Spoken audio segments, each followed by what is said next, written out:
Vantage Point with True North Wealth Partners is for our clients and those wanting to learn more about what's really going on within the markets and economy, as well as overall financial planning topics. Hey everybody, welcome to Vantage Point with True North Wealth Partners. I'm Andy.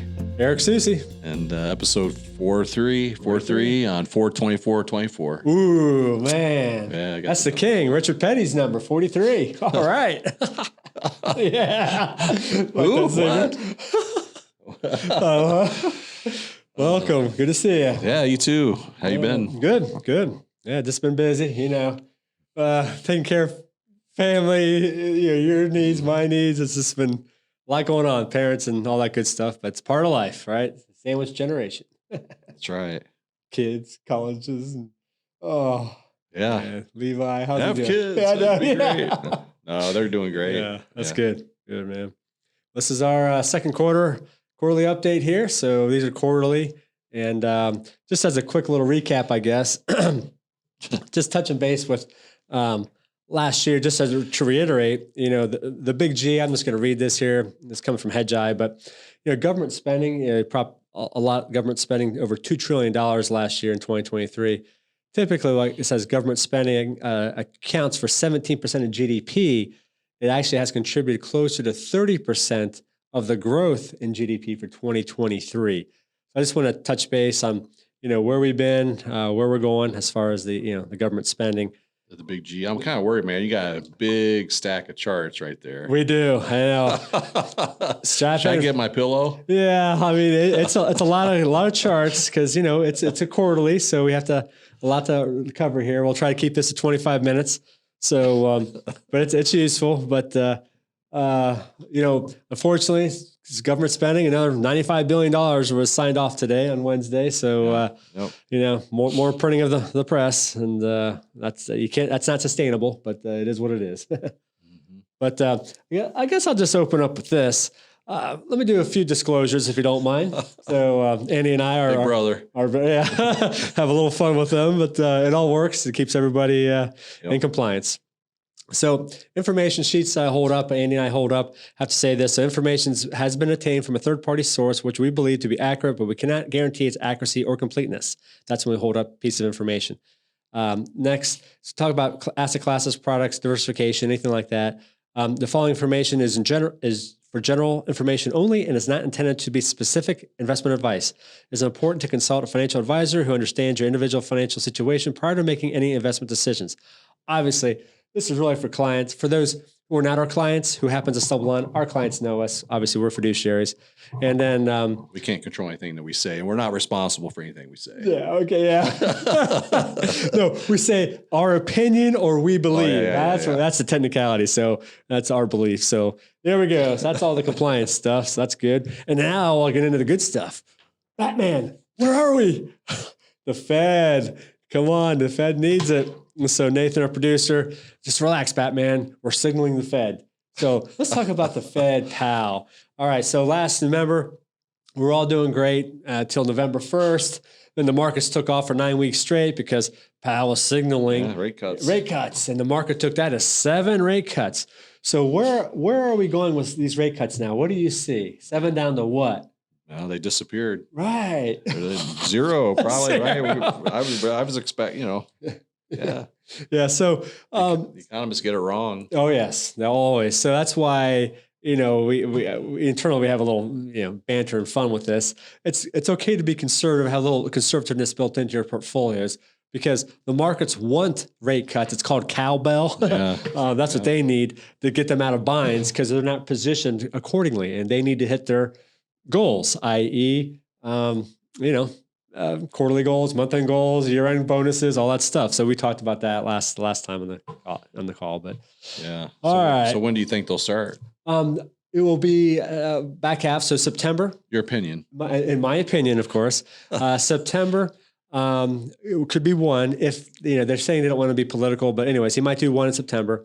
After the November elections, then there'll be another one, like a couple days thereafter. So I can see one in November and an opportunity in December. So there's three windows: September, November, December.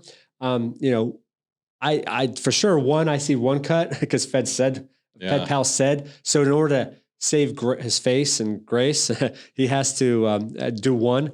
I can possibly see two, but we'll see. So one is I'm on the We'll mark it down. Yeah, mark it down. We'll see. One. Yeah, I think the thing too is that usually when historically, as we in the past, I guess this is my opinion too. Yep. Maybe, but usually when they start cutting rates, they cut quicker. Yes. Because they'll come out and say, well, we're going to do one rate cut and then we'll see. And then they cut rates and it's like the dominoes. And it may not be a quarter. It could be a quarter, then 50, 75 or whatever. So it could be more than just a quarter. The market's going to eat it up. Yeah, hopefully. Exactly. Right. Yep. So those bonds. It is. Yeah, it is what it is. And then speaking of that, what do you mean changes? The wind changed. So that's where, Eric, Andy, myself, model changes have occurred earlier in the first quarter. There'll be more tweaks coming on behalf of them as well, myself and May.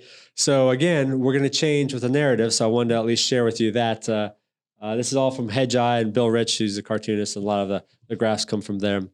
So I guess let's talk about, what do you see economic wise? What's your research, folks, at Argus? Doing some, from Argus. It's funny, like throughout the day, right? I mean, throughout the week, we're on all these different calls and exactly webinars, conference calls. Argus, they had one, I think it was last week. They were talking about their GDP numbers, had a revision. It was 2.4, I think, for Q1, which number came out this morning. It was 2.6? 2.7. 2.7. Yep. So anticipating, right? I mean, it seems like we're kind of towards the end of the craziness, or the ramifications of the COVID economic policies, right? So hopefully whatever a normal market is anymore, right? So, exactly. But hopefully we're kind of be able to see that. Yes. Would you agree? Yeah. It'd be nice for the companies to stand on their own 2 feet and the economy to get back to real economics, not all artificially propped up. So that's what I'm tired of, but sure. Yeah, and that way, Andy just mentioned that. This is the Federal Reserve of Bank of Atlanta just came out now. It's called a GDP Nowcast. So they're predicting 2.7% is the new first quarter GDP. And while we're on that aspect, with Hedgeye and their predictions as well. Again, Nathan will hold that up. So obviously from Hedgeye, one of our research partners, but GDP. They're calling for 2.85, so a little bit stronger than even what, so they do their best to forecast. No one knows it, but for sure. But, the point is the trajectory is, that way, which is good, but it is coming off of a nice high print of 3.09 in the fourth quarter. So you can see the peak there, 3.09 in the fourth quarter, and then, sort of leveling off in the 2 range, 2.5, for the next few quarters. So all that means, and hence the wind's changing, is things, i.e., the economy is moving. These are monthly quads. I might as well just get into this since we're talking about that. So again, from Hedgeye, these are monthly quads, not the quarterly quads that you've seen, spring, summer, fall, winter, quads 1, 2, 3, 4. This is monthly. So as, again, Nathan hold us up, you can see, going back to August, September, October of last year, there was a quad month 3, a 2, a 4. During the 3-month period, S&P was down approximately 10%. Okay. And then you can see January's a narrow quad 4. Then we had a back-to-back February, March, quad 3 month. April's a quad 4 month. We're waiting for that, which we've seen some disturbance there. And then what do you see? Green sprouts. So it's quads 2, 3, and 1 in August, quad 1 month. So August is a quad 1. That. Yeah, 1's great. Everybody makes money in 1. But what the whole point of this, why I want to go through this, is these are probability forecasts, and you can see the probability and what have you. But the good news, it's like no more reds, that we don't see that. The economy, though, is still going to slow. So the economy's, even though it's growing, but it's slowing, okay? Less Fed stimulus or government spending type money going in. So it will be slowing, and inflation's higher for longer and stickier. So all that inflation, which I know you have some information on, it's built in, and these prices are not coming down. So, so we have to overcome all that. So wanted to at least touch base on that. Yeah. And again, higher for longer, the CPI, Consumer Price Index inflation. So again, from Hedgeye, Q1's 3.2. Q2 is 3.24. Going higher. Inflation 3.27, 3.32. So again, higher and elevated, not at the sub 2 or below 3 in the 2 range for the CPI. Obviously, the Fed likes they follow PCE. PCE is coming out this Friday, personal consumption expenditure. So they want that to be at 2%. You're not going to see 2%, but the point is that it is what it is. And where are we? This is why, Andy, and we're all excited here in the True North. It's because the economic cycle. Where are we on like PMIs, leading indicators? I had a good report today that just came out. Manufacturing's coming up, so you want to be above the 50 threshold. So they have made that turn, and we're here at, like I said, Nathan's holding out there. We're at the bottom, so you can see where we came from. Now we're in the chop phase, good, bad. That's what's going on the past few months, but this is what's coming up. So this is the sine curve of the economic full investing cycle, again, from HedgeEye. So great information there. And so let's hit the last one since we're on a roll. All right, so this is pretty cool too. This is just about, in essence, it's a lot there, but debt to GDP ratios. So 3 countries, Japan, Greece, and Italy, all of their GDP growth rates are 0 to 1.5%, but they also have the largest debt ratios, 150% for Italy, roughly 200% for Greece. Japan's over 250%. So you get the gist. So those 3 countries have the largest debt ratios, and they also, because of that, they have the slowest and least GDP growth. And where's the United States? We're on the teeter of jumping into that little band, that little box of going from, where we're at now, basically 150% to a lot more. Yeah. So that's part of the slow growth. And as you have all this debt, 34 trillion, and growing to 35 trillion in interest, it's too much. So that's what's going to cause a little pause and concern. But again, green sprouts are we like the green. Yeah, are shooting out there. Yeah, you wonder how long people can, like with inflation. It's like 6 months, okay, 12 months, okay, but you're going on 2 years. 2 years, and it's at some point I think it's like people just get tired. Yeah, you get tired. Exactly. Of like looking at the goods and services and separation. Goods up 41%, services up almost 33%, 32.6%, which they're not coming down. Right. So those numbers. Yeah. So so those numbers there. This is from First Trust. So those are higher numbers than they were obviously back in 2019. And those aren't coming down; they're baked in. They have all the prices. Oh yeah. Wage inflation, everything. So who's paying for it? We are. Yeah, and then you'd look down the road at possible even tax increases. Yes. So if the 2016 tax cuts don't sunset, if they're not permanent or made permanent, that's tax increase for everybody. Yeah. And on the corporate side, we know corporations don't pay higher taxes, right? I mean, on paper they do, but they just pass that on, right? So it's like, so you have inflation, maybe more taxes, right? And then things that's why elections have consequences. So this November's key. So with that said, I know you were talking on important numbers.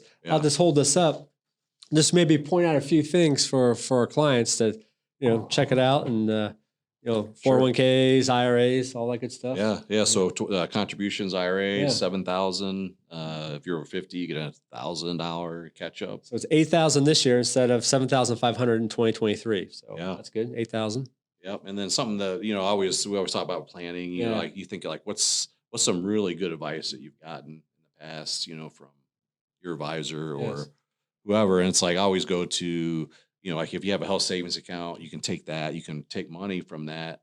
Or, I'm sorry, you can take money from an IRA that you would pay tax on. Roll contribution into the HSA, tax-free, penalty-free. So basically, you're taking money that you would have paid taxes on, turning it into tax-free money. Tax-free money, right? Used for healthcare expense. So you're allowed to do that how often? Once in your life. Only one time. But here's the thing. So if you're married, so you and Jess, so you could do one year.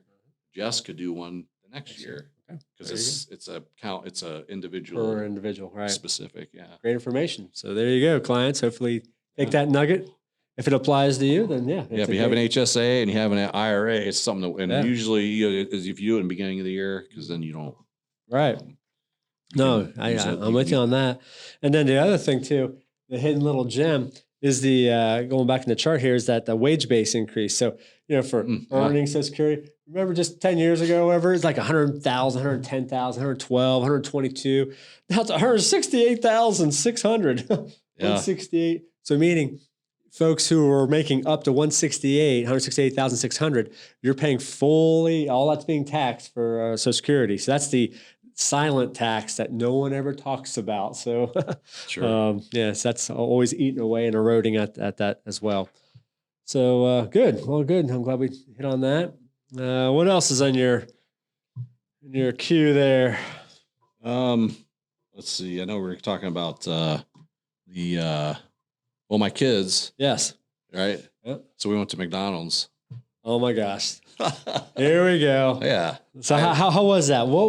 They asked me, you go to pay. Yeah. Right. So you get the number, and then they ask you if you want to round up. Oh, and the Happy Meals and all the games. Happy Meals. Yeah. And I asked them, well, can you take a wire transfer? A wire transfer. Can you take a wire transfer from? So that's like McDonald's. So McDonald's and all the fast food restaurants have been in the news here the past week or two. So again, coming from Hedgeye, but to your point, it's ridiculous, the costs of all that. So again, from Hedgeye, this is dated 4/18.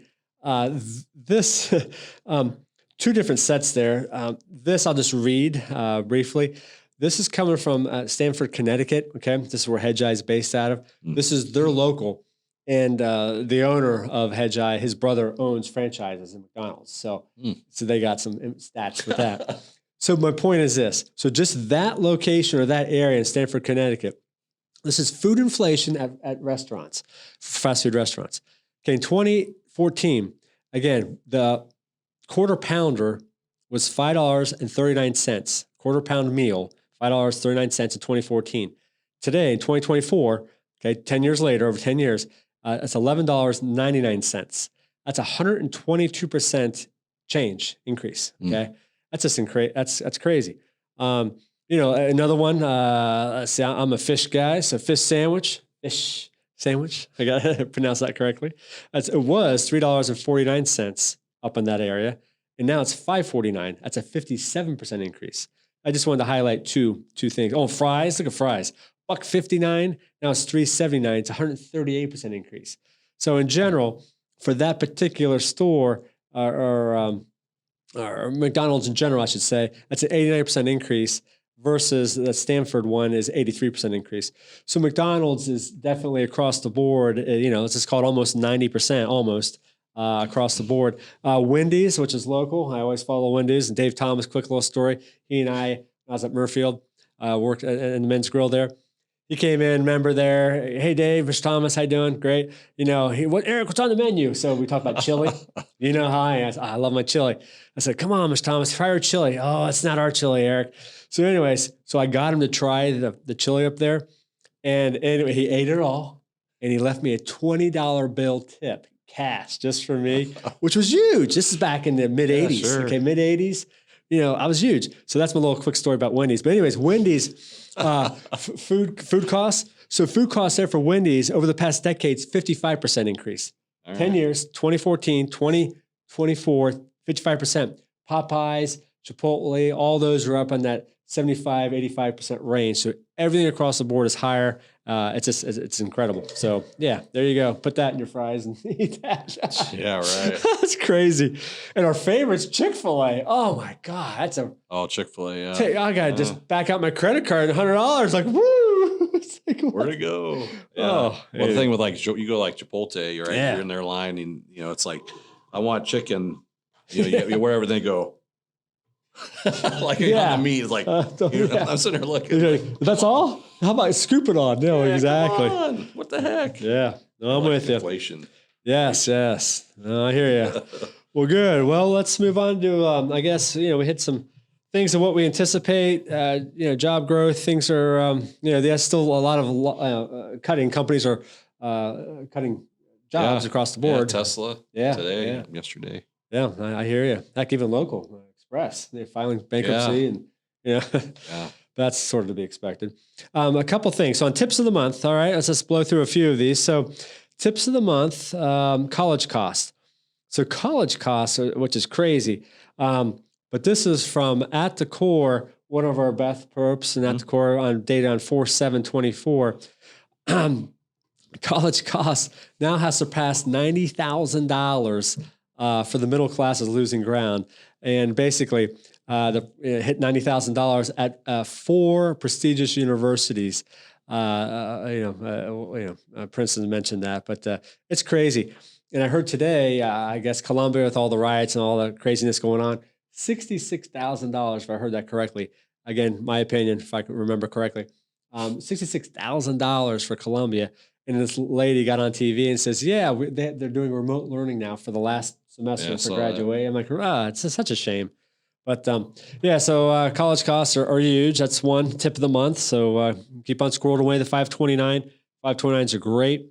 And remember, with the new feature, you can convert to a Roth account after you've had it for 15 years, not the prior 5 years. Great tax benefits as well. Yep. All right. Next is a stamp. So stamps, if passed, I'm going to read this briefly. They're trying to possibly get it to 73 cents per stamp. Right now it's 68 cents per stamp, but they call it the forever stamp. They never put the price on because nobody ever knows. It's forever. it's an all marketing scheme like everything else in life, but it's a joke. But anyways, so if the U.S. Postal Service on April 9th of this year filed notice to increase the price of the first class stamp from 68 to 73, it would be the second increase this year and the fourth since the start of 2023. Fourth. If approved, the price of the first class stamp will have increased by 33% over the last 4 years. Incredible. That's just stupidness. Hey, just so you know, there's a thing called email. If you want to sign a letter. Andy is the king of paying bills online. He's great at that. I'm getting better. So yes, I'm trying to save. Yeah, but that's the way to do it. I mean, heck, why put that stamp on there? Plus, if you wrote a letter today to someone in cursive, they couldn't even read it. Exactly. So I love that one. That's a good one. Just send an email. Amen. Here's another one going back to the stories of my youth. So what's happening on May 28th this year? May 28th. What do you think? Get out of jail card? Oh, maybe. It is T+1. So trade date +1 as far as settlement. Oh, yeah. Okay. Finally. So here's a little story about that. So back in 1999, dating myself, worked at T. Rowe Price in Trading Pits, downtown Baltimore, Maryland. I was on a committee research there in the fixed income division, working on this project, T+1 in fixed income, back in 1999. So what is it, 25 years later now? They're finally passing it. Slow burn. Oh, my God. Talk about just regulatory. Blows my mind. So basically, all securities have to settle faster, which is a good thing, but also means you have to cover and have the money in there too. So it's good and bad, but it's good. T+1, they finally got to the times. That's awesome. And then we talked about food inflations. All right. So that's tips of the month. Anything else you may want to... Yeah, not that. And that's all I got. Yeah, okay. A lot has changed over the past first quarter here, last 3 months or so. So again, Nathan, producer, will put these up. We'll roll right through it. Stocks. This is the VIX Volatility Index. Okay, the VIX, what the CBOE, the traders think the options traders are going to do over the next 30 days, how the markets are going to perceive move. The average is 18.4. We hit almost 20 last week. Currently, it's at 15.7. So you see a little spike up. It's anticipated April. Quad 4 month. So that's anticipated. So that's the equity market for the VIX. And that will be elevated and high, for the foreseeable future as well, is what we're hearing. Bond market. The bond market has their own volatility. Okay, it's called the MOVE Index. So that spiked as well over the past few weeks. Here you can see the bond market, moved up to 107 is the latest. Okay, it was closer to like the 125 range. And then the average is 86. So that's just nervousness with the spike in the yield curve on the long end in particularly, the 5, 10, 15, 20 year, going higher. Finally, we had the first 5% pullback here a couple weeks ago. So again, we had 5% pullback on average. You're going to have 4.6% pullbacks of the S&P 500, meaning 5% or more pullback in the S&P on average 4.6 times per year. We just marked our first one for this year. Last year, just to put perspective, only 3, and the year before that was 12. Okay. Stock market pullbacks have 10%. So 10% pullbacks on average occur 1.2 times per year on average. We had one last year. We haven't had one yet this year. So even though green sprouts are coming, we're positioning our portfolios to be slightly more aggressive, et cetera. There'll still be plenty of volatility. So yes, I do anticipate a pullback of 10%. We will hit that at some point, here in the next few months, quarter, what have you. But it's all part of it. But the trajectory is upward. Stock market highs, all-time highs. This is pretty cool. This is like when you get on a roll, it keeps on rolling. So far this year in 2024, we've had 22 all-time highs in the S&P 500 so far, okay? So last year we had 0, and the year before that we had 1. But if you compare it, once you get on a roll, you can see it can go on for, 60 days or 53 times or whatever. So my point is, we anticipate all-time highs going longer and reaching multiple times throughout between now and end of the year. S&P earnings growth rate. So again, the average historical is 7.6%. This is what we're talking about. Growth that's coming up, which is great. It's 4.3, but it will also be a little choppy in this as well, but still elevated and going into the right trajectory, which is upwards. U.S. economic growth, GDP, again, fourth quarter last year was 3.4. We expect to be in the mid-2s, the upper 2s for the first quarter of 2024, and in the mid-2s throughout this year as well. So economic growth still, positive, which is great. Economic activity indexes. So I was talking about the non-manufacturing, manufacturing. So we crossed that 50% line. That's great. So north of that, you can see where we came out of especially the manufacturing was sub that. It was in the 47% range. So we crossed that. So north of 50 is good. It's green sprouts. Unemployment rate is what the Fed also wants. They want to see the unemployment tick up, and it has. So they see the U6, which is underemployment. The U3 is really what's followed more. So the U3 is what you hear quoted, 3.8, is that they want to see that get to 4% at least. So it should hit 4% with still more layoffs coming. So CPI, Consumer Price Index, this is what you hear in the news, 3.8. That's the core, which excludes food and energy. They all slice it and dice it, super core, all this junk. It doesn't matter. The point is inflation's here, and it's going to be sticky and elevated. The main one, though, as you can see, is the PCE. This is coming out on Friday. That's personal consumption expenditure. That's 2.8. They want to see that down to 2. It won't hit that foreseeable future. Maybe by the end of the year, but I doubt it. It's coming from Hedgeye, again, my opinion as well. Core inflation across goods and services. This is a nice graph. This is new when I inserted because it combines the core services, the core CPI, and the core goods. Goods is what went up. Remember the COVID? Everything spiked up, in the double digit for the goods. Things cost more, shipping issues and all that. That's dropped dramatically. Okay, so that's actually negative. But the core CPI and core services, that's being elevated. So that, again, is part of the index parameters. So that's what's keeping it up. And, rent, shelter at home and all that, that's still elevated too. Yield curve, leading indicators, LEI. So the LEI, you can see it is getting less worse. So it was in that 7 range. Now it's only minus 5.5 as a leading economic indicator. So that's getting towards more positive line. And then the 2-year, 10-year spread, it's uninverting. So again, we're well over 1.25-ish or percent on the LEI spread between the 2 and 10-year. Now it's only minus 0.25. So that gap hopefully gets to 0 and then goes the other way. So that's sort of where we're at there. So that just shows you how long this has been going on for, again, 2 years basically. Bull bear cycles. So you can see on that, obviously, the bull markets last a lot longer than the bear markets. So bull markets last 5 years, 9 months. Bear markets are a lot less, and we're coming out of that. So that's the green sprouts. So that's good. And then personal savings rate. I'm watching this. It's a little concerning because, all the free money that was pumped in, people are getting COVID money and yada, yada, yada, over 20% savings rate. Average is 6.3. Right now it's 3.6. Because 3.6 is the savings rate. So people are leveraged up. $1 trillion in credit card debt, student loans, which are trying to go around the Supreme Court, but it is what it is. But there's still, some issues out there. So we're watching all that as well. But I know we covered a lot. Thanks for hanging in there with us. With that said, I guess we're wrapping up our second quarter wrap up and forecasts. Expect a little tweaks here and there. And any questions, please reach out to us. Your advisors, we're here for you.